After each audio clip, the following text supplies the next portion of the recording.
Today I want to talk about a small piece of news that matters a lot if you care about plastic waste. On February 7th, 2026, countries formally elected a new chair to lead the UN negotiations for a global plastics treaty.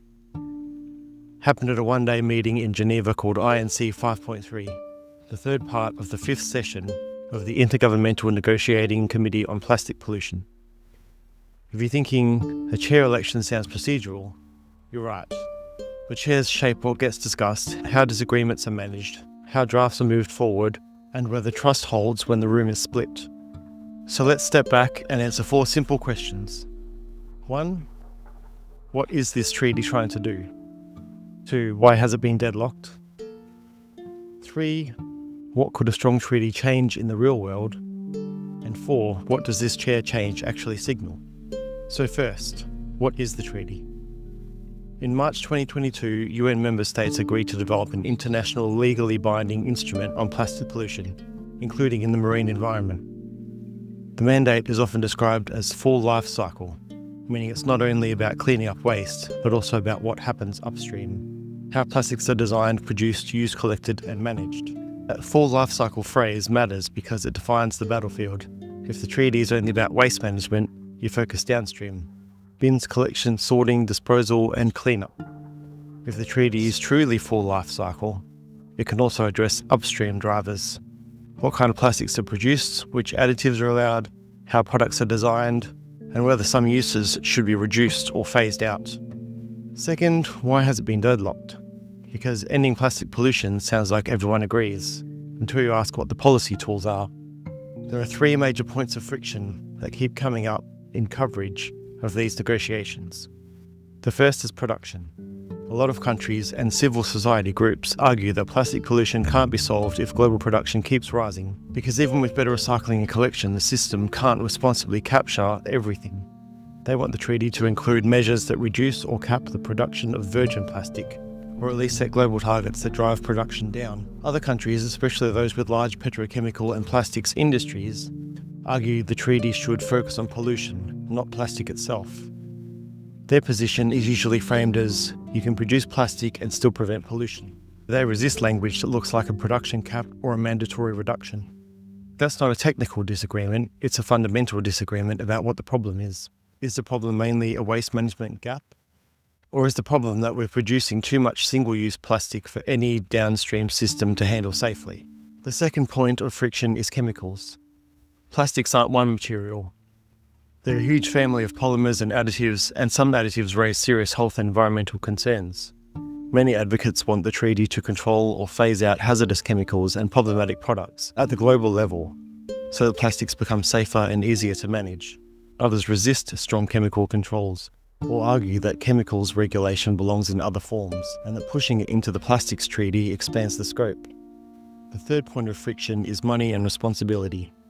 A global treaty only matters if countries can implement it, and implementation costs money. For collection systems, safe disposal, monitoring, enforcement, and alternatives to problematic materials. Low-income countries often carry heavy burdens from pollution they didn't primarily create. So the big question is, who pays and how? That's where ideas like extended producer responsibility come in, shifting some end-of-life costs from taxpayers and municipalities to producers. Now there's one more tension that sits underneath all of this: how decisions are made. In many UN negotiations, consensus is the norm, but consensus can also become a veto. When a room's divided, the rulebook can quietly determine whether you get a strong treaty, a weak treaty, or no treaty. Third, what would a strong plastics treaty change in the real world? Let's keep this concrete. The treaty doesn't pick up litter. People and systems do. The value of a treaty is that it can change incentives and rules at scale. A strong treaty could do at least 5 practical things. 1, it could standardise what recyclable means and push design towards simpler, more recoverable materials.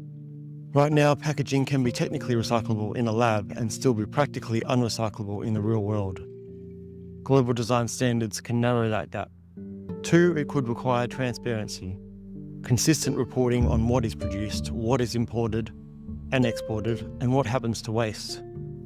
If you can't measure flows, you can't manage them, and you definitely can't enforce them. 3, it could address the products and chemicals that make plastics hardest to manage.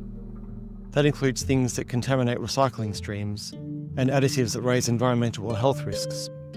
4, it could support funding and capacity building so that countries with weaker waste infrastructure can prevent leakage into rivers, wetlands, and coastal zones. This is not just about cleaning up. It's about collection, safe management, and stopping pollution at the source. And 5, it could align global policy in a way that reduces regulatory patchwork. When rules vary widely across borders, producers often lobby for the weakest common denominator. A treaty can set a floor, and in some cases create upward pressure. But it's also important to be honest about what the treaty cannot do. It can't substitute for local governance. It can't instantly replace cheap virgin plastic with better systems. And it won't stop plastic pollution unless the commitments are measurable, enforceable, and backed by resources. That's why scope and mechanism matter so much. Now 4th, what does the chair election actually signal? At the most basic level, it signals that the process is moving again after a period of uncertainty. According to the Earth Negotiations Bulletin coverage, INC 5.3 elected Cordano as chair and concluded the same day in Geneva. And at a human level, a chair can matter because negotiations are not only about text, they're about trust, procedure, and whether parties believe they're being heard and treated fairly. A chair can't force countries to agree, but a chair can influence whether the negotiation produces a coherent draft that reflects the actual choices on the table, instead of papering over disagreements with vague language. So if you're watching this and wondering, does this mean we'll get a treaty soon? The honest answer is, it increases the chances that the process stays functional. It doesn't guarantee the outcome. The outcome will depend on whether countries can bridge those core disagreements. Here's the key takeaway I want to leave you with. Plastic production isn't just a clean-up problem, it's a systems problem. And the global treaty debate is basically a debate about which part of the system we're willing to regulate. Only waste at the end, or also the production and design that create the waste in the first place. Sources in the description. If this was useful, subscribe for more fact-based sustainability explainers and interviews. Thanks for watching.